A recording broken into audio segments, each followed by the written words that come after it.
पहला पाठ याकूब का पत्र अध्याय 1 परिसंख्या 12 से 18 तक। धन्य है वह जो विपत्ति में दृढ़ बना रहता है, परीक्षा में खरा उतरने पर उसे जीवन का वह मुकुट प्राप्त होगा जिसे प्रभु ने अपने भक्तों को देने की प्रतिज्ञा की है।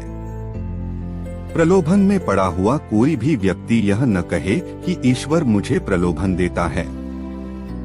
ईश्वर न तो बुराई के प्रलोभन में पड़ सकता और न किसी को प्रलोभन देता है। जो प्रलोभन में पड़ता है वह अपनी ही वासना द्वारा खींचा और बहकाया जाता है।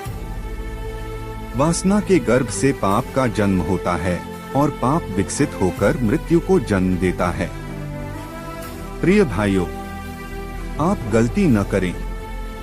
सभी उत्तम दान और सभी पूर्ण वरदान ऊपर के हैं और नक्षत्रों के उस सृष्टिकर्ता के यहाँ से उतरते हैं, जिसमें न तो क्याई परिवर्तन है और न परिक्रमा के कारण कोई अंधकार।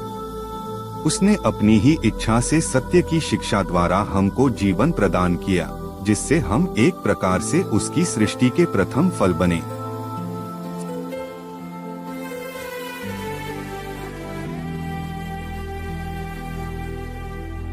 सुसमाचार संत मार्कुस 8:14-21। शिष्य रोटियां लेना भूल गए थे और नाव में उनके पास एक ही रोटी थी। उस समय ईसा ने उन्हें यह चेतावनी दी, सावधान रहो। फरीसियों के खमीर और हेरोद के खमीर से बचते रहो।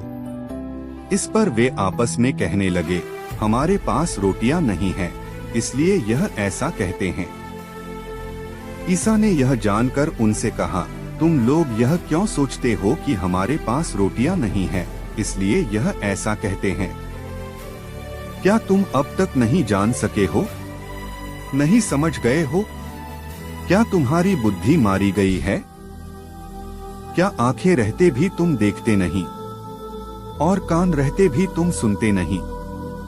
क्या तुम्हें याद नहीं है जब मैंने उन 5000 लोगों के लिए 5 रोटियां तोड़ी तो तुमने टुकड़ों के कितने टोकरे भरे थे? शिष्यों ने उत्तर दिया, 12। और जब मैंने 4000 लोगों के लिए 7 रोटियां तोड़ी तो तुमने टुकड़ों के कितने टोकरे भरे थे? उन्होंने उत्तर दिया, 7। इस पर ईसा ने उनसे कहा, क्या तुम लोग अब भी नहीं समझ सके?